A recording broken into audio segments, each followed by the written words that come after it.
We got snow at home. Yesterday I came back from Seattle delivery. So today basically this one is TSA driver required. Needs a TSA driver and goes to Seattle. Picks up in Sandpoint, Idaho, which is like 75 miles away from here. And it delivers to Seattle. I don't even know if it's direct delivery yet or not. I didn't check. Didn't bother to really pay attention to what it was, but I'm gonna go get it. I'm gonna go get it delivered today, direct for them, because I know Lufthansa, if that's where it's going to, Lufthansa is open until 10 p.m. in Seattle, just so you guys know. So a lot of the stuff that you guys are delivering out there can get delivered in the evening, and I like delivering out there in the evening because things get so slow and they're not as busy anymore as, you know, as they are normally. Plus Lufthansa usually, I mean, it's not a horrible place to be delivering to. It's not like that WSF or whatever, or WFS, one of them places. That's really a slow place, but let's go get that money. It's 75 miles there, and then I don't know what it is loaded. You guys can check. Sandpoint, Idaho to, here's what you do if you want to check the miles. Maybe I'll do that, maybe I won't. Check Cheney to Sandpoint to Seattle and back to Cheney, and look at all those miles, what that comes out to. And I charged them $800 for this. Should have charged them more, but every time we tried to charge them more than not this specific company, but others that have posted from there, because every couple of weeks there are some posts, but we can't seem to win them since like summertime. So it's been difficult to win a load out of there, and I was like, man, I'll just run out and do it for $800. It's still good money. It's not bad. It's gonna come out to maybe what, $1 a mile or something like that in the end. But you gotta understand, it's the same, almost the same price, maybe a little better just because of the TSA here than the normal and a normal load that another normal driver would get, because, you know, we're paying driver clean money, and when we're saying, like, you know, the average is around 85 cents or whatever, sometimes 80, depends where it's at, what the competition is, and how hard it is to get moving. It's the same thing, because we pay every single week, and to do that we use a factoring company. So we pay the factoring charges, we pay dispatchers for getting for winning the load in percentages, and then, you know, a small cut gets left for Eagle after paying the driver, you know, the dispatcher, and then, you know, there's bills. There's definitely bills. So that's the people that, there's people that think that Andre is driving for $1 a mile, but I'm driving for 85 cents, maybe 90 cents, depends what.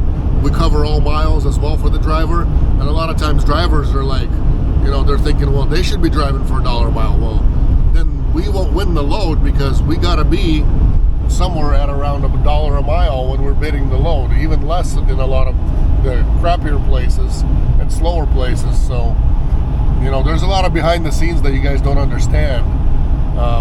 Maybe if you're sitting in the middle of nowhere, if you're sitting there waiting for a load for a week, 2, 3, a month, maybe sometimes something come up and you can charge a ridiculous price just because you know that you're the only idiot out there sitting waiting. But you know, these days I won't be surprised. There's people sitting and waiting kind of everywhere, and it's a slower time of the year. Always winter time is. So I'm just grateful. I'll take what I can get in the winter time. I'll keep going. It's fine. You know, I still need to finish up shop stuff, so all this money that I'm making is just going right back into the shop, into the business. So, you know, it's kind of a circle like that. It is what it is. What are you gonna do? What are you gonna do? Here's what we're looking at. 715 miles altogether. I did my whole from Cheney to Sandpoint to SeaTac to Cheney. 715 miles. The load pays $800. Is it great? Is it not? I mean, yeah, why not? I mean, it's money. we're in a dead zone. So out here, I'm grateful that, you know, stuff like this comes up here and there. I'm grateful to make the money, and I'm also grateful to make videos for you guys so you guys can see how to do this, what's done.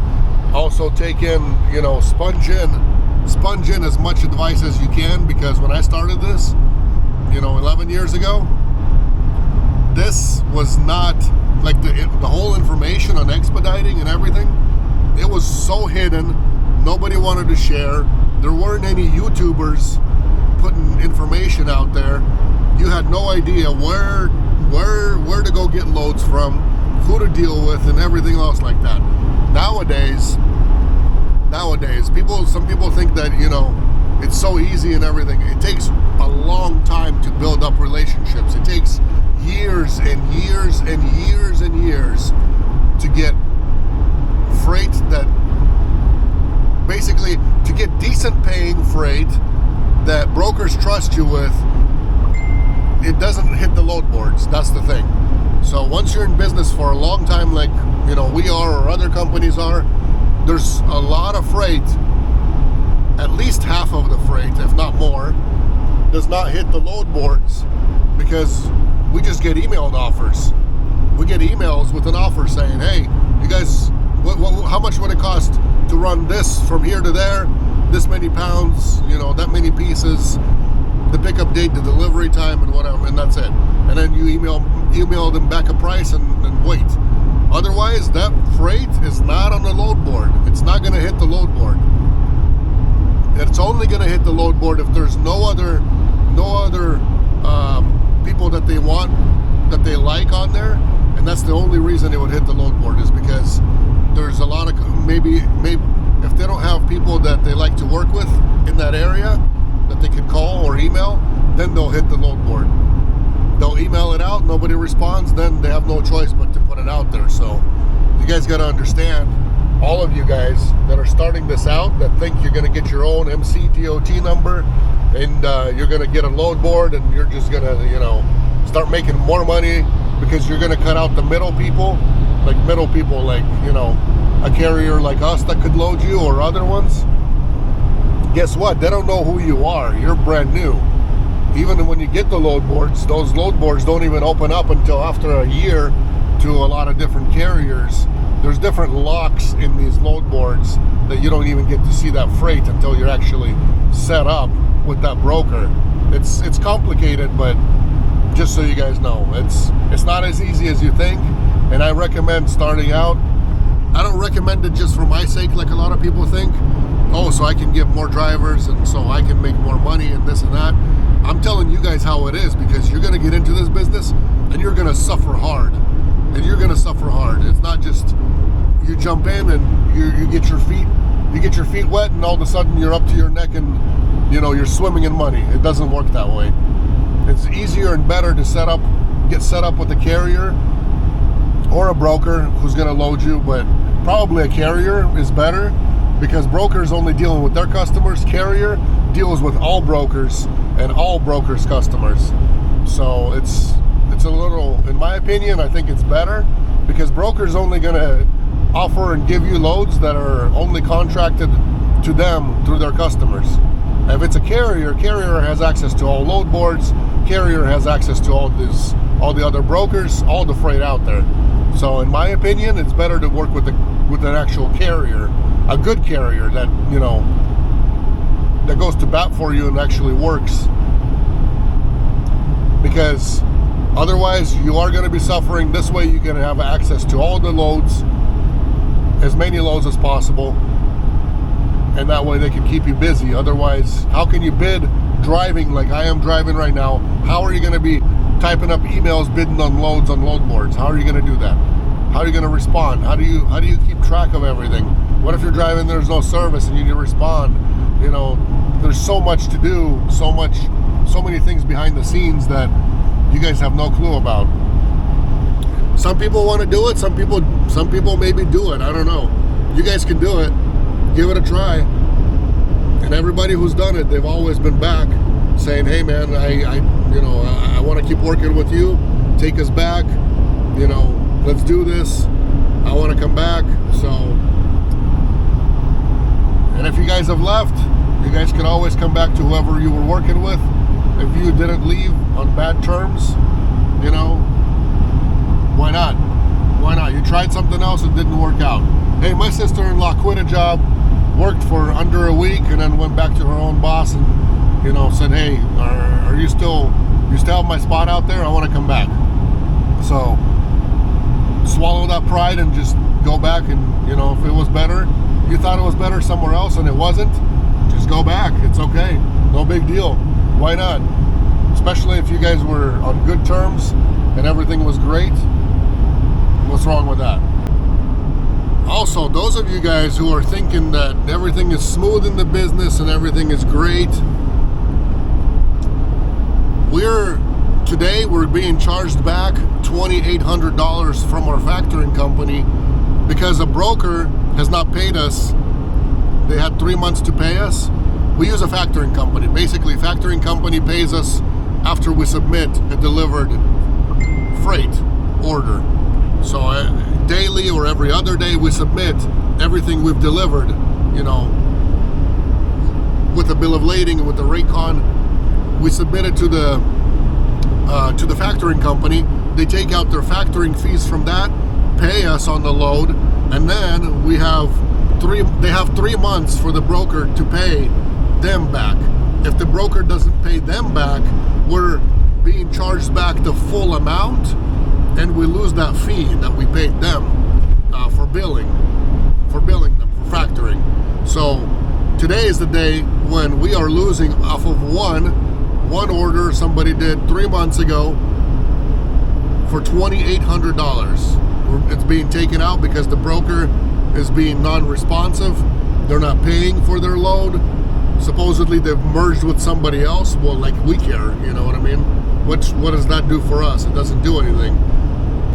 Bad, not paying, not responding, not doing anything on a load that got delivered by us in perfect good standing, on time, everything is perfect.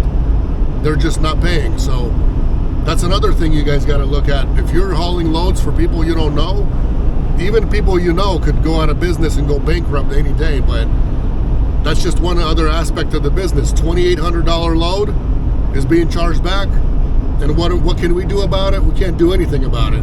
We can file a bond claim on the broker, but that's all we can do.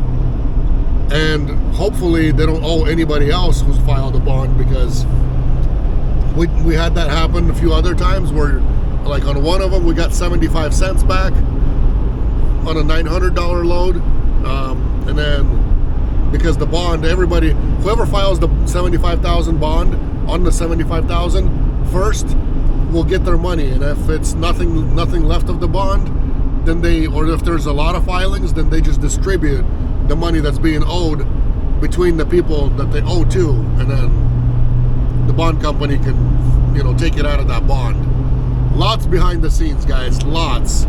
So it's already a struggling business sometimes for some people, especially the ones going into debt and don't have anything, you know, no kind of savings or anything like that to go off of. So you guys got to understand, if you're already doing this paycheck to paycheck, or going to be doing it from paycheck to paycheck, you got to be ready for the worst. And the worst could be that you could haul a load, get paid by a factoring, and then all of a sudden 3 months later it's going to get taken out of you. And if you don't have that, then too bad. They're going to take it out of your next whatever you owe them. So you guys got to understand, it's not so easy, not always. Sometimes it just sucks. Sometimes it just really sucks. So I'm going to bat. I'm gonna go bother these people daily, probably, is what I'm gonna do until they pay us back, and hopefully they will. Otherwise, I'm gonna be spending a lot of time on the computer writing reviews for other people and other carriers not to haul loads for them, because they're gonna get in trouble just like we are from a non-paying broker. There's no reason for them not to pay within 3 months. That's just, there's zero excuses. There's no excuses for that. And after that, if they don't, we'll see what happens. If they don't, then I might have to go call the shipper, talk to somebody in charge over there, and also call the receiver and explain to them that, hey, we hauled a load for, You know, we picked it up from you guys, hauled it for this broker. They haven't paid us on it. Are you guys still working with them or not? Because they're a non-paying broker. Maybe you guys should stop working with them and, you know, see if maybe they can push on that broker paying us. But who knows what it will turn out like. It could be nothing. It could be that they're going to go bankrupt, or we don't know. You know what I mean? We don't know we don't know how many other people are waiting for their money that they owe this money to. You might not be able to ever get it back. And usually the case is when they're like this, if leaving some reviews doesn't help and work pretty much instantly, then you got to be prepared for the worst, as you're never going to see that money again. And that's one of the bad things about the business. It can happen to anybody.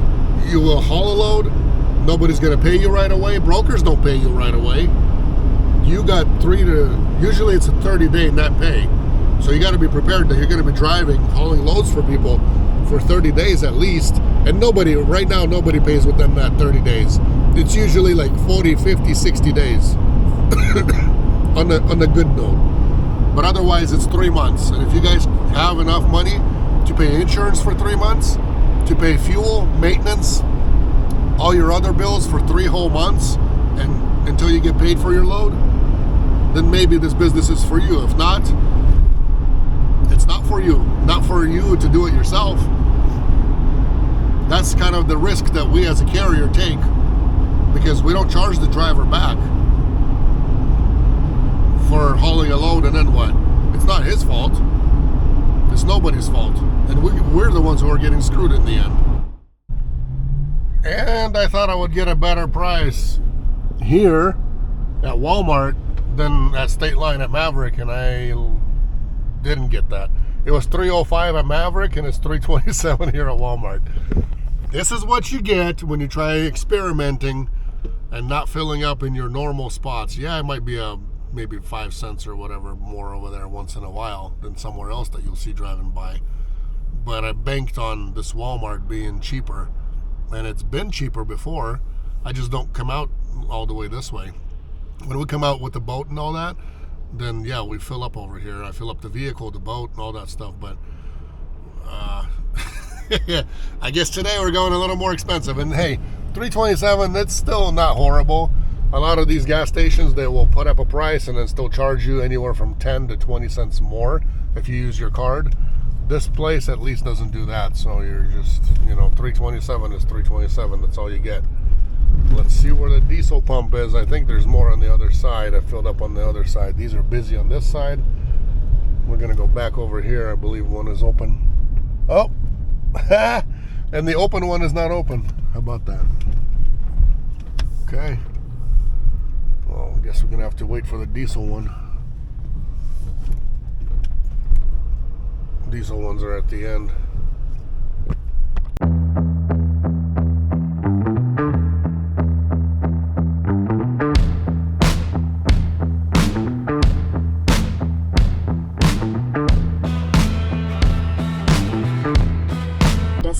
Cool place. Look at that chopper. Woo-hoo-hoo-hoo. In that hangar. You guys see that big boy? Here's this place, Tamarack Aerospace. That's where I'm picking up from. Oh, that was hidden. Okay, let's go see. Man, now that is cool. Look at that.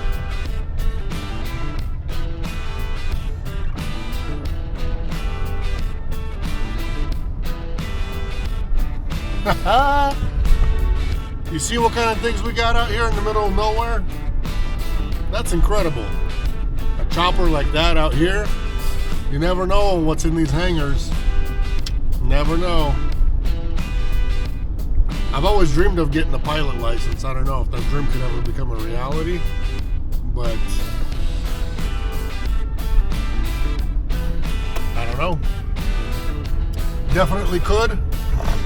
Or I might just, you know, have that dream in the back of my head and never pursue it, because, you know, your dream's got to be bigger than everything else that you have going on in life. And, you know, important things are, you know, preparing yourself that way you're ready to meet with the Lord at any time, any given moment, because you never know when it's your turn to get up there. family, you know what I mean, and work, providing for your family, you know, everything's, all these things are very important. They really are. So I'll show you. My box is pretty wide. I asked them, I'm like, oh, how wide is this thing? And they're like, oh, it's like 48. It's not 48, it's more like 52-ish. Maybe somewhere around there. It's pretty wide. It's wider than a normal standard size pallet. But it's just an empty box that they're shipping out. Basically, empty box. I guess their customer in Britain has an airplane on the ground. You know, on that. Sorry, I'm looking at these guys trying to figure out if they're going to let me go or not. Got an airplane on the ground, and they need to ship back some parts to these guys. And basically, they destroyed the box. So this guy had to like put box, foam, packaging, everything all in those boxes. He had to pack it all up, and he's, you know, flying it to Britain. I'm taking it to the airport, to British Airways.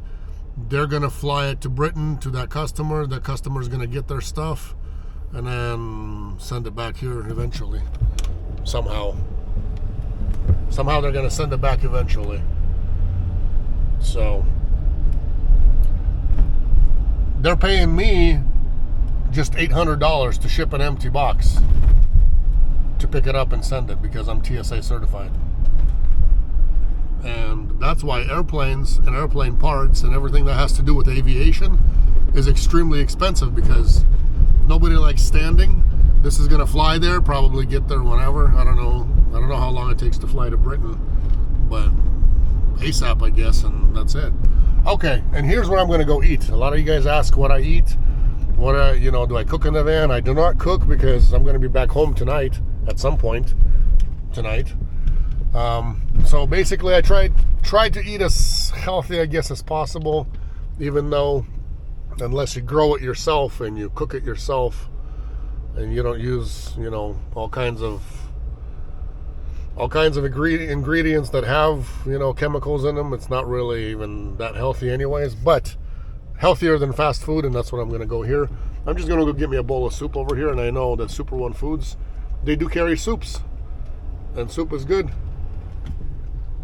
I don't really want burgers or anything like that. Sometimes I crave the meat, so I do get the meat depending on what and where and all that, but today's a soup day, so we're gonna go get some hot soup. Let's get it done. And I'll show you the freight, actually. Let's go look at what this looks like so you guys can see. Oh, am I gonna get enough light in here? Here's the box. It's pretty wide. As you guys can see, this thing is wide. I think it goes from like wheel well to wheel well almost. I think it's probably 50 wide. But that's it. That's the box. I'll show it to you one more time, maybe somewhere at delivery or something, because I gotta run, grab the food, and keep going. They still haven't given me proper paperwork for this, so I'm gonna need to stop by the office or stop by somewhere still to print it along the way. Hopefully they can do it, get it in a couple hours that way. Within the hour and about 45 minutes. That way I can swing by the office and grab it, get it printed out. Otherwise it'll just have to be along the way somewhere, which is not ideal for me. You're gonna ask what's for lunch, what kind of soup? Chicken and wild rice. And Fiji water is going in the fridge.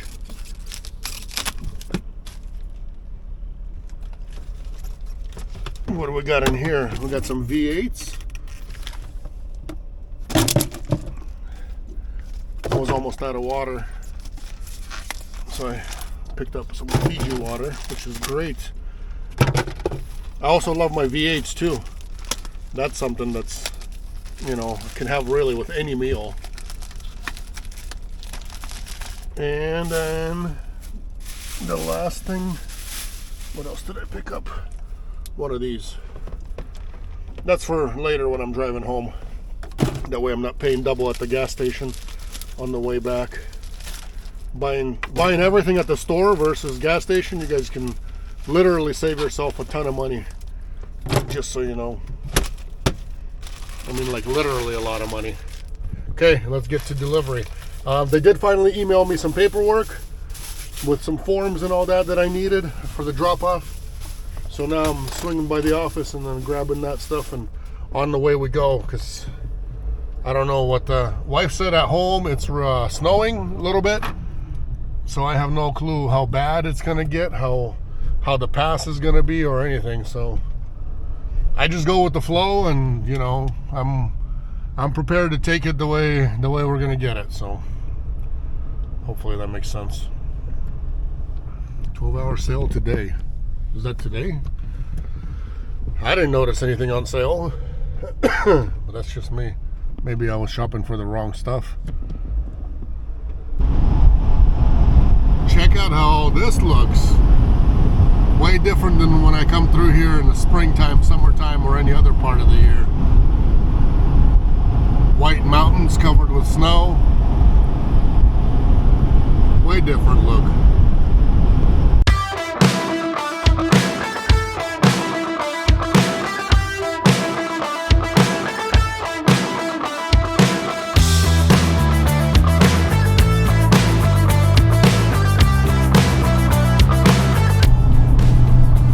Traffic waiting to get off on Highway 18 from the freeway, and I've already passed at least a mile of it standing like this.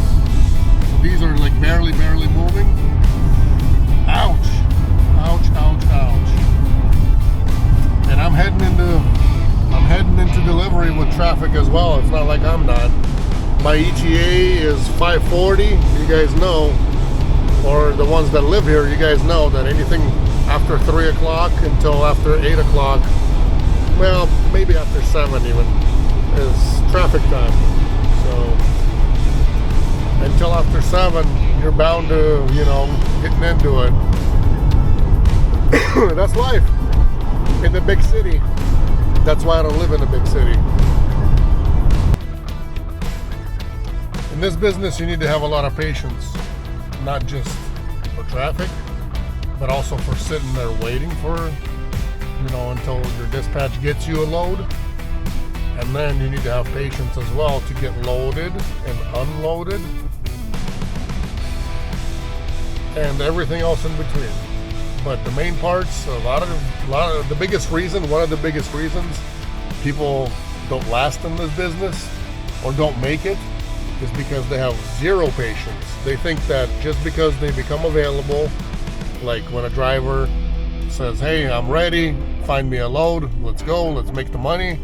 All of a sudden in the driver's mind, they think that there's all this freight out there just sitting waiting, you know, up for grabs. And if dispatch doesn't get them a load within an hour or two, then, you know, they start freaking out. They start thinking nobody's working or this and that. Well, expedited freight is mostly quoting.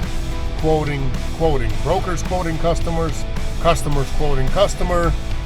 We're quoting the broker, and we bid until we win a load. And then the next thing is this whole traffic. You know, you do end up in the big cities. This is what you deal with. What are you going to do? It's part of the job. So waiting. And then once you get the load, then you got to go. So you wait, and then you just gotta haul and go. That's how the business works. That way, you know, that's how dispatchers and brokers ask you for your ETAs. Don't get mad when they're asking, because, you know, it's hard for everybody to win a load. Everybody works equally hard at this. And then, you know, then the driver feels maybe sometimes like they're being pushed. Or like, hey, don't you know, didn't you know I was standing and waiting? Well, they should have loaded me, or they should have loaded me faster, or this and that, or you guys know that it's traffic. Hey, we know everything. All it is a question, simple question. What's your ETA? That's it. That's all we need to know. And if it changes past whatever you gave us, please do your part and just update us as dispatchers or whoever you're working for, your company, that, hey, I'm still in traffic. My ETA is now this. So, you know, do whatever you got to do. And also, when you give your ETA initially, when you first get loaded, you guys need to understand that it's gonna, you got to look at your mileage and you got to look at everything else. And if it's like a 500 mile run or maybe 700 mile run, and you already know that, hey, I need to fill up twice during this run, and it takes me normally 15 minutes to fill up and use the bathroom and maybe grab some food. When you're looking at your delivery time that it says your ETA and dispatch is asking you, look at your mileage that you have, and also remember that traffic, if you're going through big cities, look a little bit where you're going through and what time you're going to hit those spots approximately. And you always have to throw on just a little bit more, because you guys got to understand that we ask for an ETA, but that's driver has to do a little bit on their part, is add for traffic and for fill-ups. And if you're stopping by to grab some food somewhere, you got to add a little bit for that too. So always add just a little more, because if you're not, and you keep always changing your ETA, that's kind of odd too, and kind of weird. And then sometimes brokers, customers thinking that, hey, these guys are wasting their time somewhere. They told us this, now is that, now is that. Kind of consider what you got to go through during your drive. If you got to fill up a couple times, add that time, because normally you're on the East Coast. There's a 14-minute slowdown on I-405 South in 3/4 of a mile. Like, you see that? You are still on the fastest route. You guys got to be prepared and know yourself that, hey, I need to fill up, I need time for that, I need this and that, because East Coast is unforgiving.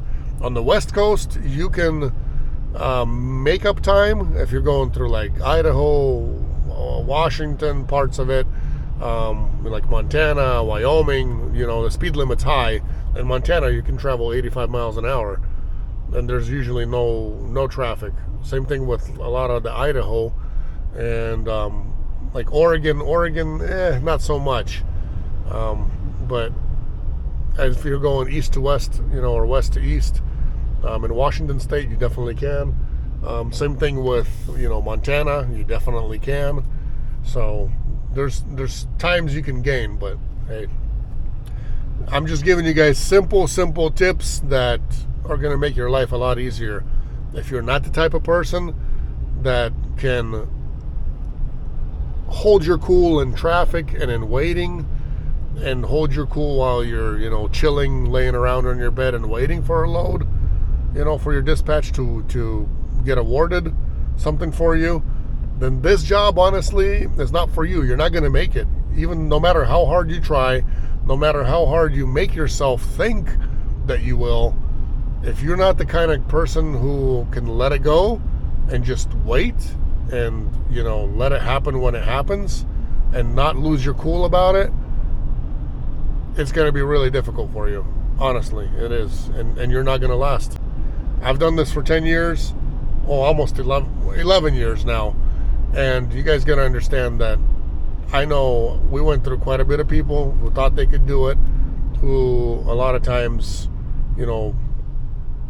definitely thought they could, and they couldn't. In the end, they just couldn't. And the people that, cannot keep their cool, they just can't last in this business. They can't.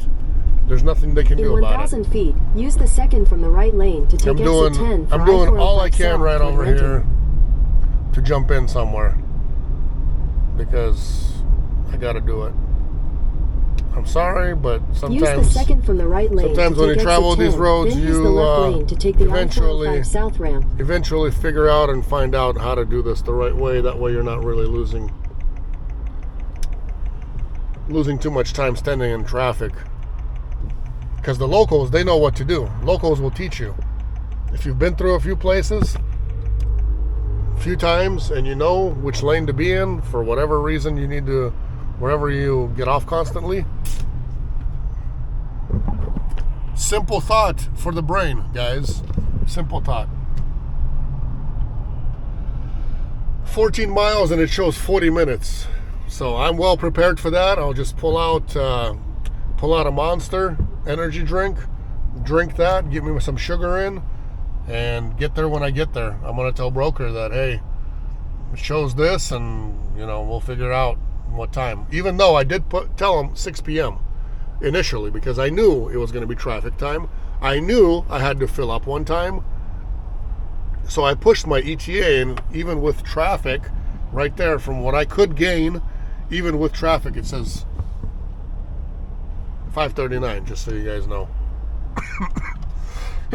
So I'm still good. As soon as I come close to that 6 o'clock, I'll let them know right away. Like, hey, it's shifted. I'm in traffic. Send them a picture, and we'll be golden. We'll be golden.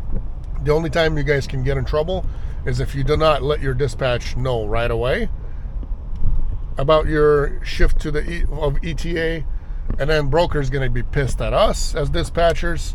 Customer's going to be pissed at broker, which will make him furious at Eagle Express if you're working with us, by saying, hey, what the heck is the matter with you guys? You guys know better than that. We've been dealing with you guys for this many years, and you couldn't do your job and tell us that you're running late. And then we're furious at the driver by going, hey, don't you know? Didn't you get trained right? Isn't it common sense for you to report that, hey, you're not, making that ETA, especially on direct deliveries? So yeah, anytime you're not, even if it's not direct, but we did ask you for an ETA because broker asked, because their customer asked. And if we're not making that ETA, guys, it's crucial. I'm telling you, it's crucial to actually update and say, hey, I'm not meeting that anymore. Now it's this. Use the left and if lane it changes to take the again, I-405 you send the message again and say, hey, now it's this, now it's this. Even if it shifts 20 times, you got to keep saying, now it's shifted to this. Basically, what we tell drivers, hey, when you get back to normal speed, if you keep shifting, just send us times. But when you get back to normal speed and your ETA stabilizes, then send us an updated one saying, hey, I'm at normal speeds, normal speed limit now, driving as quickly as the speed limit shows, and now my ETA is going to be this, the final one. Continue on I-405 South. Okay, we're here. On the left side is my favorite place in the world to deliver to. It's called WSF or WFS. And I've been praying, Lord, please give me the patience, and please, do not let me get mad over here, because this place it should be better, but it is what it is. So I don't know. I'll just leave it at that. What is this guy doing this way? Okay, well, I'm gonna park back in, and then figure out how and what.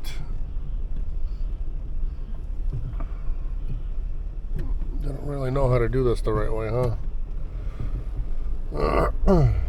Okay, I'll get this done and try to check in as ASAP. That way I can show you guys or explain to you guys how the process is out here.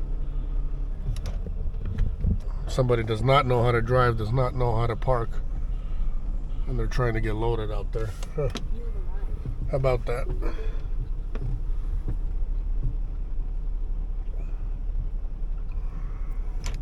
Okay, what I gotta do is I gotta go tape a label on there and then go and check in at the office. We're gonna go ahead and get this done, and I'll see how long it takes out here. Obviously I got one gentleman before me still, and we'll see what's next.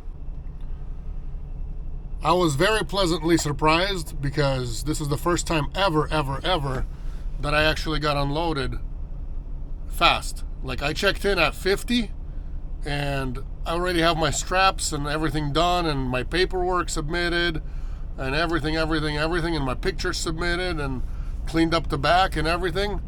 And it's 8:12 right now. So, like, literally this took 15 minutes for everything. I stood at the counter longer than it took me to get unloaded, because I got, I don't know, this time lucky, I guess you could say. Blessed. I like that better. I like that word better. Because I got there, I got to the cage where normally you deliver this to, and then it's just simple and easy. Bam, you're out of there. Because I was the only guy there, and they didn't have anybody else sitting there waiting to get unloaded. If there was a line there, then I'd be kind of screwed. But right now, lucky. Blessed. that's it for this load. And as I was driving here, I picked up something else. So that's, I ain't going home, as I should have been probably. But next load, you guys got to watch the next video, because that one, we'll see where it takes me through. Because, I mean, the way down there, I know the route. It takes I-5 down south. But from there to Idaho, it's going to be, we'll see what kind of road that will be. That might be fun in the winter time right now. God bless you guys. Take care. Don't forget to like and subscribe if you haven't yet. That really helps the channel out. That's really the only thing I ask for. You know, if you can comment, like, subscribe, throw a thumbs up if you like the video, throw a thumbs down if you don't like the video. God bless everybody. Take care, guys.